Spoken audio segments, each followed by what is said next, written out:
Class में लोग देखने वाले हैं कक्षा 12वीं की भौतिक विज्ञान का चौथा चैप्टर। तो चैप्टर में हम लोग आंकिक प्रश्नों को कर रहे हैं, यानी न्यूमेरिकल्स को कर रहे हैं। और आप एनसीईआरटी बुक में आप देखेंगे तो यह जो आपको क्वेश्चन मिलेगा यह 4.7 पे मिल जाएगा आपको। ठीक, तो कहा क्या है कि एक दूसरे से 4 सेंटीमीटर की दूरी पर रखे दो लंबे सीधे समांतर तारों ए एवं बी से क्रमशः 8 एम्पीयर एवं 5 एम्पीयर की विद्युत धाराएं एक ही दिशा में प्रवाहित हो रही हैं। तार ए के 10 सेंटीमीटर खंड पर बल का आकलन कीजिए। ठीक है, यहाँ पे देखिए दो समांतर तार दे रखे हैं। ठीक है, और दोनों तारों में 8 एम्पीयर और 5 एम्पीयर की धाराएं बह रही हैं और एक दूसरे से कितनी दूरी पर रखे गए हैं, 4 सेंटीमीटर पर। और आप जानते हैं कि अगर जब दो समांतर तार रखे हुए हैं और दोनों में जब धाराएं एक ही दिशा में जाती है तो क्या करते हैं, आकर्षित करते हैं एक दूसरे को। ठीक है, और धाराएं अगर विपरीत दिशा में होती क्या करते हैं, प्रतिकर्षित करते हैं। तो इस पे एक हमको बताना है कि तार एक के 10 सेंटीमीटर खंड पर कितना बल लग रहा है।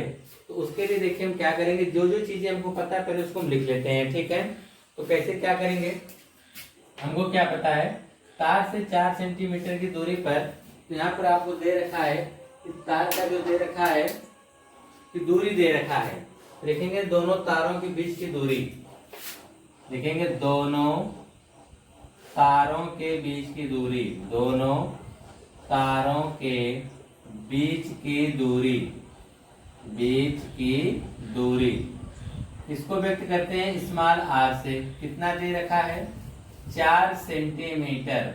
और एक चीज का ध्यान दीजिए, जैसे सवाल में आपको सेंटीमीटर दिखे तुरंत उसको चेंज करके मीटर में करिए। ठीक है, तो आपका जो दूरी होना चाहिए वो हमेशा मीटर में होना चाहिए। ठीक है, तो मीटर बदलने के लिए क्या करेंगे, इसी में 10 की पावर -2 से गुणा कर देंगे, तुरंत वो बदल जाएगा सेंटीमीटर किसमें, मीटर में बदल जाएगा। ठीक, तो एक दूसरे से 4 सेंटीमीटर की दूरी पर रखे दो समांतर तारों, तो यहाँ पर 4 सेंटीमीटर दूरी पर दोनों तार को रख दिया गया है। और इसमें धारा, तो तार ए में और बी में, तो एक में 8 एम्पीयर दूसरे में 5 एम्पीयर।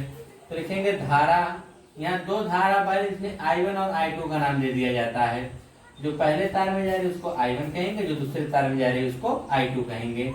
तो धारा I2 बराबर I1 में कितना जा रहा है, 8 एम्पीयर, लिख देंगे यहाँ पर 8 एम्पीयर।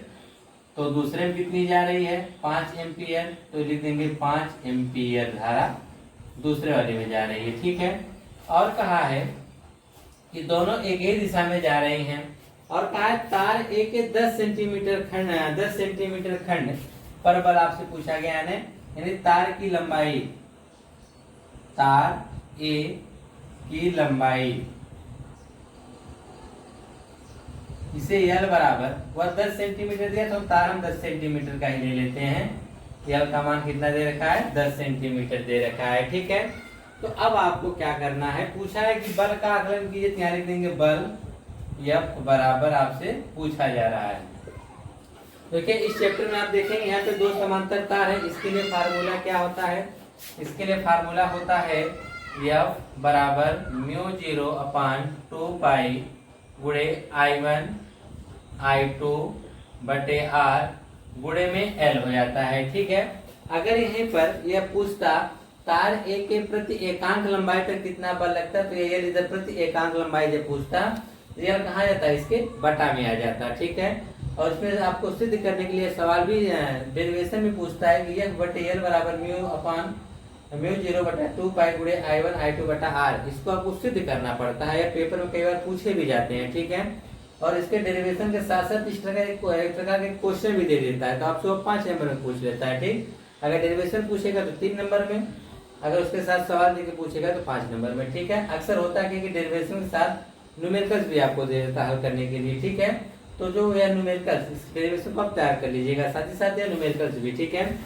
तो यहाँ पर अगर प्रति एकांक पूछता तो यल इसके बटा में होता है, यहाँ पे एकांक ना देके 10 सेंटीमीटर खंड पर पूछा है तो वहाँ पे यल का मान हो गया। हाँ, और एक चीज यहाँ पे देखिए, हम लोगों ने सेंटीमीटर दिया, हमने इसको मीटर में तो चेंज ही नहीं किया, तुरंत इसको चेंज करिए मीटर में, तो 10 गुणे 10 की पावर -2 मीटर हो जाएगा, नहीं तो क्वेश्चन आपका गलत हो जाएगा।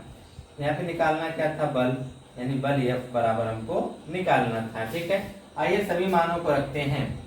तो आप जानिए कि μ0 का जो मान होता है, हमने बताया था वह 4 पाई गुणे 10 की पावर माइनस हम 7 रखेंगे, ठीक है।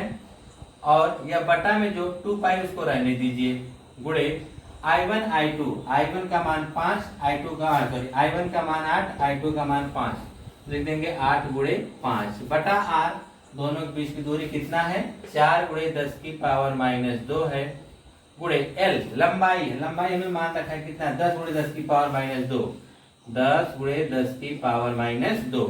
अब देखिए इसको हल करना कैसे है। तो सबसे पहले इसको हम छोटा करेंगे, 2 पाई से 4 पाई कट जाएगा, कितनी बार में 2 बार में, ठीक है। और आप जान रहे हैं कि यहाँ तो 4 से 8 कितनी बार में कटेगा 2 बार में, और आप जानते हैं 10 की पावर माइनस 2 से 10 की पावर माइनस 2 कट जाएगा। हालांकि कटता नहीं हो, घट जाता है ऊपर जाके, यहाँ पे हम आपको समझाने के लिए बता रहे हैं, इससे क्या होगा कट जाएगा। तो ऊपर क्या बचा 2 गुणे 10 की पावर माइनस 7, और ऊपर क्या बचा हुआ है 2 गुणे 10 की पावर माइनस 7, इसका बचा हुआ, नीचे कुछ नहीं बचा। इस वाले खंड में देखेंगे तो 2 बचा है और 5, 5 दूना कितना हो जाएगा 10, और बटा में कुछ नहीं बचा है, गुणे यहाँ पर 10 बचा है, बाकी उसका तो कट चुका है इससे। या माइनस घात ऊपर जाएगी तो प्लस होगा, तो माइनस प्लस एक दूसरे को 0 कर देंगे, उसका मान 1 आ जाता है, ठीक है। ये लोग इस तरह काट देते हैं तो जल्दबाजी के लिए, ठीक है। तो यहाँ पे हो जाएगा 2 गुणे 10 की पावर माइनस 7 गुणे 10 दाम में कितना हो जाएगा 100, 100 को तो हम लिख सकते हैं 2 गुणे 10 की पावर माइनस 7, 100 को लिख सकते हैं 10 की पावर 2, यह हो जाएगा 2 गुणे 10 की पावर माइनस 7 में अगर आप 2 जोड़ने जाएंगे तो आ जाएगा 10 की पावर माइनस 5। तो आप निकाल क्या रहे हैं बल, बल का मात्रक क्या होता है न्यूटन होता है, ठीक है।